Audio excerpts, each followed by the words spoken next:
So, kumusta mga idol? Tara, pag-usapan natin yung updates kay Kai Sotto. Pero bago tayo magpatuloy, pa-like and subscribe bilang suporta sa ating YouTube channel.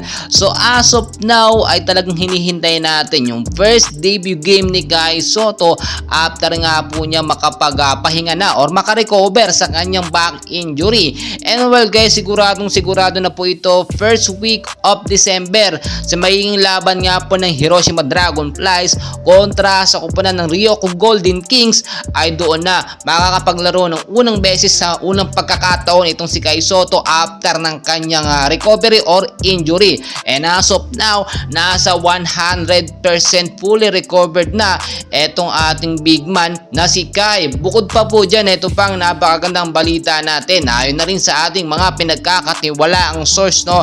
Ito nga pong si Kai Sotto ay hindi pa rin nawawala sa radar o radar ng mga NBA scouts. Bakit ko po nasabi? Dahil kung makikita po ninyo, isa rin sa tinitignan ng mga NBA bukod yung kwalifikasyon o yung pag-asa na ito mag-improve, bukod pa po doon yung popularity ng isang player. Gaano po ba kasikat si Kai Sotto sa mga Pilipino? Sobra.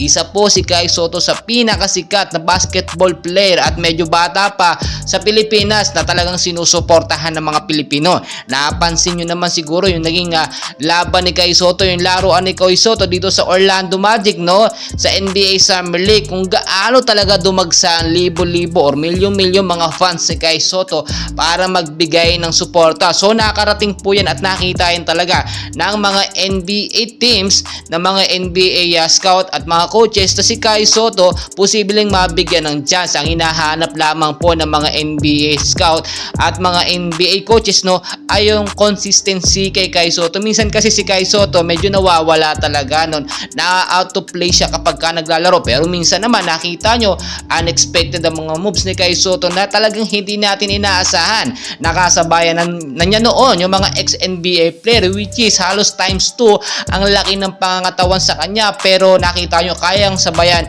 nitong si Kai Sotto. Mas lalo na po ngayon dahil kung makikita po ninyo, si Kai Sotto yung mas lalong lumapad, no, or lumaki ang pangangatawan. So 7-foot footer, no, 7'3" height na isang basketball player. Kapag lumapad po ang katawan niya, grabe talaga yan. Halimaw yan, no, halimaw ng Pilipinas na yan.